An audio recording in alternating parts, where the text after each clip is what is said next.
welcome to my home. My name is Lisa, and this is Mysterious Mystical Moments. And today I will be telling you about our destination for Fair Friday, which is tomorrow. Um, I have been putting out more videos because these sites that I'm telling you about, these states, they have so many different um, wonderful places to go see while you're in these states that are haunted. And when I say wonderful, I mean great. You know, this site is called the Molly Brown House. And if you don't know who Molly Brown was, she was the unsinkable Molly Brown from the Titanic. And of course, Kathy, the wonderful Kathy Bates, played her in the movie Titanic with Leonardo DiCaprio and Kate Winslet. Anyway, Molly grew up with a very progressive family, very progressive mother and father, and she was not rich. She was, well to do, and she always helped others out. Now, she knew what it was like to be poor, and she always helped people out with soup kitchens and tending to their needs, and stuff like that. So when she grew up and moved away from home, she continued that, her kindness, and continued doing that. And that's where she met her husband, JJ. Now, JJ, he wasn't rich by all means that way either. He actually worked in a silver mine. Now, a silver mine that was big back in them days. They would go and hunt for silver. But he was a engineer in one of the mines. Now, when the silver stock market crashed in 1893, nearly everyone lost everything except JJ. JJ actually found gold, and that's where he made his billions of dollars in gold. Now, the mines, they had or he had shares in it. Okay, so overnight, the Browns became millionaires. The Browns found new love for travel, and they loved to travel. And so they took a world tour in 1902. And Molly, of course, she and her husband JJ went around the world, all over, and traveled everywhere. And that was their love and passion, is to travel. But they still kept the house. The they call it the Molly Brown House now. And they had a daughter, and she grew up there, and her name was Catherine Ellen, and she is believed to haunt her own room by lowering and upping, or sitting in the rocking chair and lowering and putting the blinds up, like messing with blinds. And JJ, you could smell the smell of his cigar smoke, they said. But 1909, JJ and Molly separated quietly back in them day, and she got the house and a huge settlement and continued her friendship with him, but nothing romantic.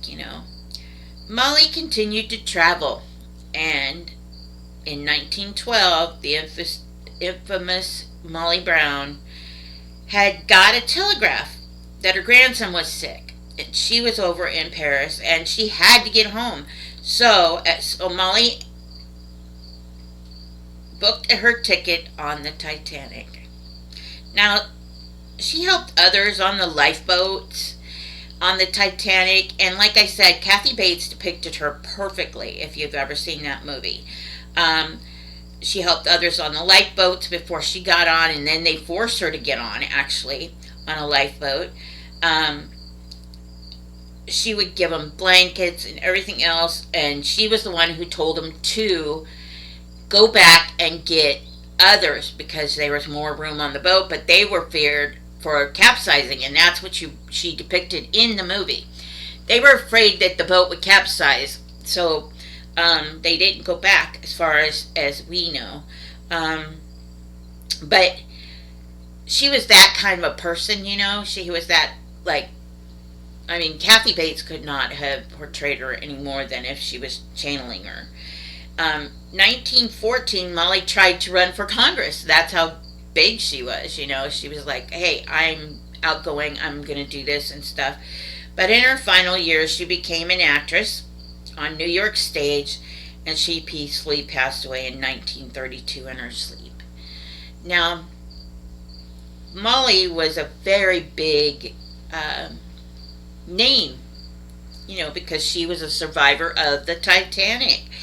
And she did good throughout her entire life. So if you ever get a chance to go and see her house, like I said, Jay supposedly there, her husband, where you could smell the cigar smoke, or maybe it was even Molly. They said she hears whispers or tapping on their arms.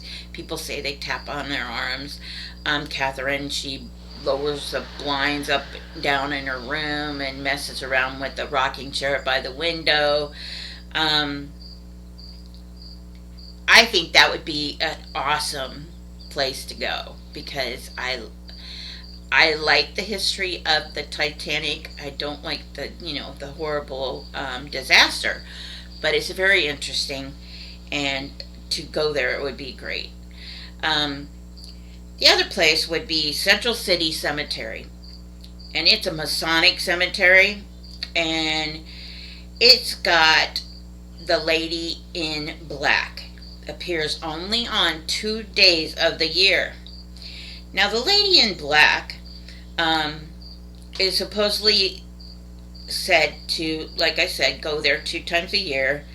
And the Central City Masonic Cemetery, she appears in black satin. You know, you could tell because it's shiny. And at the John Edward Cameron's tombstone. Now, it's a pretty big tombstone. Now, on April the 1st, or April the 5th, excuse me, and November the 1st, and she would lay columbine flowers, which are little purple flowers, on his grave. But who was she? Was she married to him? Was his long lost love? She is said to be. She planted a rose bush beside his grave, but stopped visiting in 1888. 2 years later, she placed a bouquet of columbine flowers on his grave and disappeared. When men found out, they were all like, oh wow, you're all lying. There ain't no way. This woman comes every year, on those 2 dates. So they got a group of like paranormal researchers, and they spent the whole night there at this gravestone on the thing, and it was just, it was very weird. She showed up with the flowers. Of course, they stood their distance to see, when she appeared. And she showed up, put the flowers on his grave, and as the men started running towards her, she turned around and walked up the hill. Now, they followed her up the hill, and by the time they got to the top of the hill, she was gone. There was nowhere to be seen. Now, supposedly, this lady was his love of his life, obviously. He was a big to-do man. All the women wanted him, loved him, but he only had eyes for this one woman who lived up on the hill and in the mountains. And it was kind of sad to hear this story, but on November 1st was the young bachelor who died. He died on November 1st, so that's probably why she goes on November 1st. And he died of paralysis of the heart. A lot of women wanted John, but he only had eyes for the lady who lived on the mountain. The lady who continues to visit him, which everybody thinks that was his love, and why, like I said, why would she only come 2 times a year? Now, November 1st, I understand that was his death, and that was when he was buried and everything else. Now, April 5th, was it his birthday? Was it the first time they met? Was it the time that they were supposed to get married? But it's just strange that even today there is still flowers being placed there. And people who've come and, of course, tried to see the ghost and everything. One group came, and a girl that was a real skeptic and stuff took the columbine flowers off the grave. And of course, you're never supposed to take anything from a cemetery. It's bad luck. But she took the bouquet of flowers off the grave, and she was in the back of the car, and she was jabbering away, and she said, "Oh, I took this bouquet of flowers because it's all a bunch of crap." Because it was all beautiful, beautiful blue flowers, fresh blue flowers.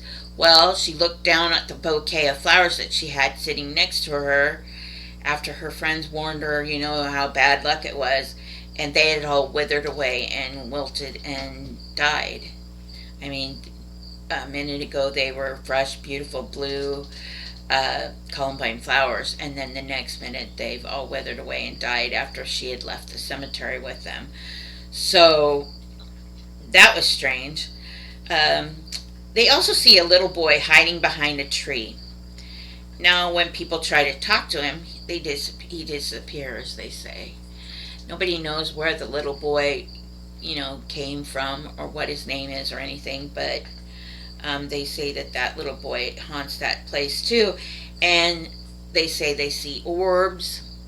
Now, orbs are like flashes of light or little balls of light. Sometimes you can see orbs in your house if a spirit is visiting you. Sometimes you'll see flashes of light in the corner of your eye, or at the top of the ceiling, just like a flash, and that could mean that spirits are there for you too. But when you do see things like that, you've got to just debunk some of them, because it could be a speck of dust, it could be a bug, it could be anything on camera that shows it. But when you do see, like I said, flashes of light or those orbs, you can tell what is the difference between a particle of dust or a bug on your camera or the real orb, because there's shape into it. It's not the shape of a bug, and it's not the shape of a dust. There's actually shape into the orb. It's like round. So those are the three places, or the two places I wanted to tell you about today. I hope you like Fear Friday. Of course, it's going to be in Colorado this week, and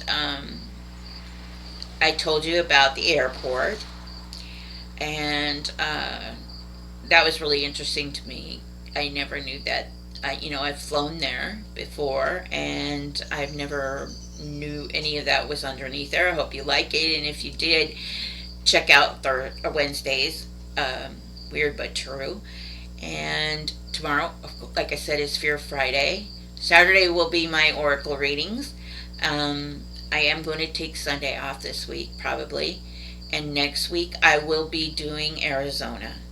So, please like and subscribe. Make sure you're subscribed to my channel, because a lot of people are getting dropped off for some reason due to the algorithm or something. And like and subscribe, and push that bell button so you'll know when the next time it comes on. I usually try to put my videos up at 10 o'clock in the mornings. Today I am running late because I had some errands to do, but I am grateful that you are here and you're watching, and please share some kindness and shine that beacon of light for those in the dark. Peace.